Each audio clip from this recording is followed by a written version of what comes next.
Welcome to the Answers for Elders radio show. Meet the trusted experts who will give you straight answers and will help guide you on the path of later life care. Now, here's your host, founder, caregiver, and CEO, Suzanne Newman.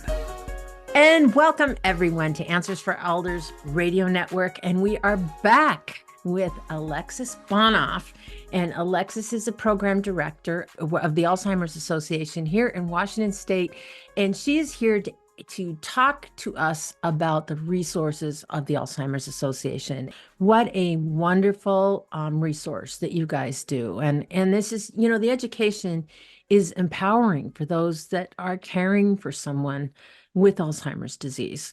I know you do presentations. Tell me a little bit about what your job entails on doing these types of entertainment. So we head out into the community to do presentations, and that can be as short as 15 minutes and as long as an hour or an hour and a half if you got lots of questions. We do these. I bet you get lots of questions. Oh yeah.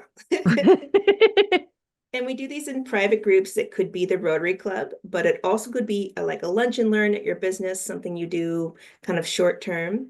And they can be as broad as something like the 10 warning signs and learning the difference between what is normal aging and what is, maybe something we should go to the doctor about.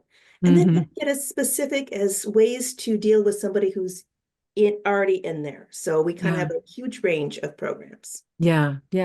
And obviously, I know for the one that I attended, it lasted about an hour.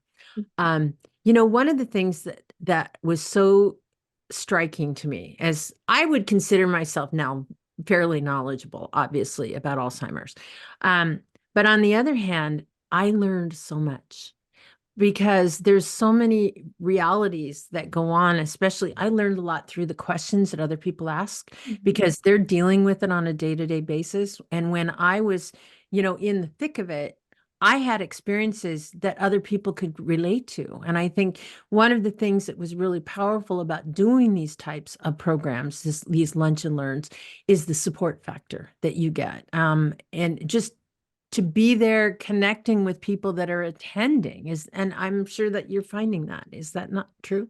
That's true. And I also think that you get those aha moments of I didn't even realize that did relate to me. It didn't even occur to me that might be a thing I should be aware of. Yeah.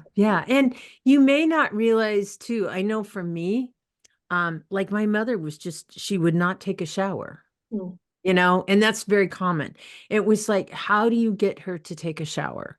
And I learned tools to be able to, give her choices and say, okay, after your shower, we'll do this or this. What do you want to do? And so if you focus on something different, then the shower is just part of the process, right? So I learned little tricks of the trade to be able to do that with her. I mean, you probably talk to families all the time about those types of daily things. Of course.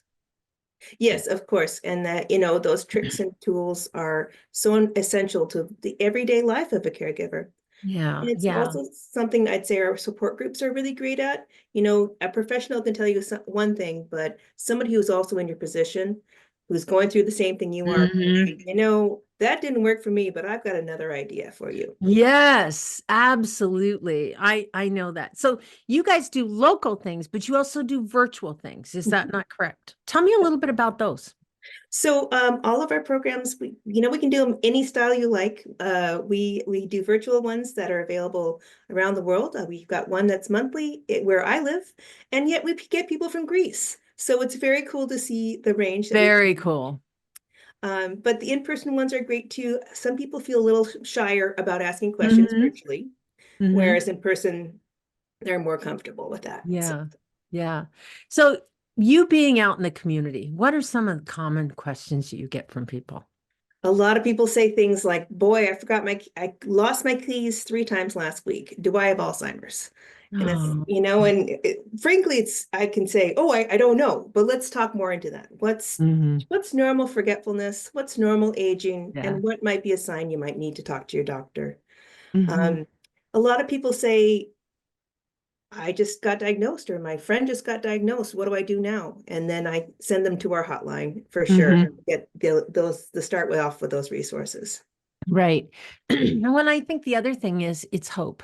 Yeah. I think a lot of things that if you've just been newly diagnosed, there are things you can learn and participate in that can give you a roadmap of what kind of decisions that you may need to make in your life. Certainly, financial decisions, different forms of, care decisions, what you want to do if you're living in a big house and you figure, do I want to have my kids, deal with this house, or am I going to, now that I'm in early stages, how can I best take care of myself? And, there's all kinds of questions I'm sure that go through people's minds. Is it not true?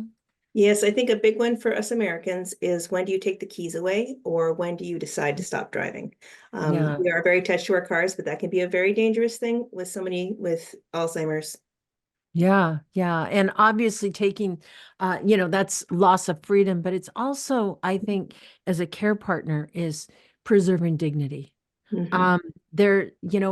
It's interesting. I have a friend that was just recently diagnosed.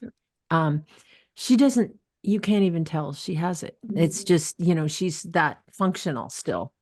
But it's hard. It's very hard for me because I'm like a fire hose. I want to give her all this information, but she's resistant. She wants to do it her own way.